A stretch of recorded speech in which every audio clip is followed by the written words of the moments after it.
Hey everybody, it's Lon Seibin. We've got another unboxing, and the folks from Acer let us borrow their Spin 1. This is an 11.6-inch 2-in-1 computer that has a pen apparently as well. I think it sells for about $320 on Amazon. Now the one we're looking at, the one they sent me, is the Apollo Lake version. They have a new one with the new Intel chip called Gemini Lake. So I will make a note of that in our review, that you might be able to get slightly better performance with the Gemini Lake version, but I think this is the one that's still currently being sold, at least at this price point. I think the Gemini Lake one costs more. So here's the computer itself, 11.6 inches. I believe it's an IPS display, a touch display, because this is a 2-in-1, so you can use it like a tablet, or you can use it like a laptop, or do the tent mode and the display mode if you want. It's got a click pad down here. It feels pretty nice. The keys are a little small for me. The Acer keyboards tend to be a little smaller than the others, but it feels good. It feels a premium kind of feel to it. It's all metal here, not all that heavy. The screen wobbles a little bit, so we'll explore that a bit in the review when we do that.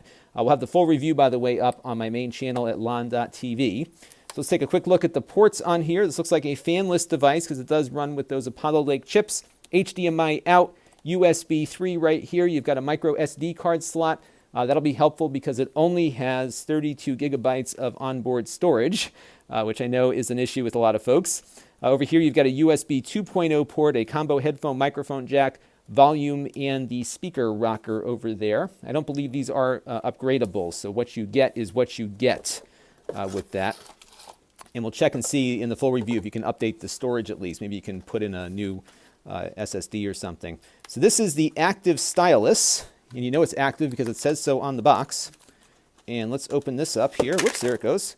So this is one of those styluses that works with a battery, so we'll be getting all this put together here for our testing of this. We'll see how well it does wrist detection. Typically when they have a battery on board, they usually do okay with detecting your wrist and ignoring that. So I will explore that in the full review, and I'll put that back together in a few minutes.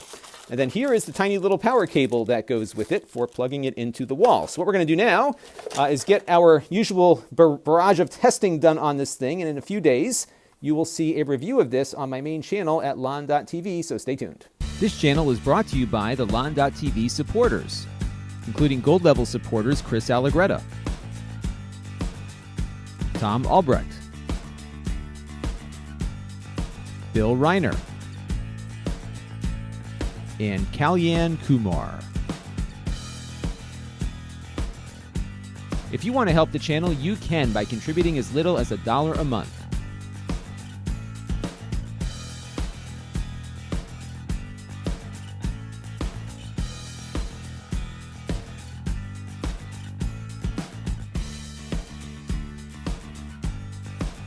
Head over to lon.tv/support to learn more.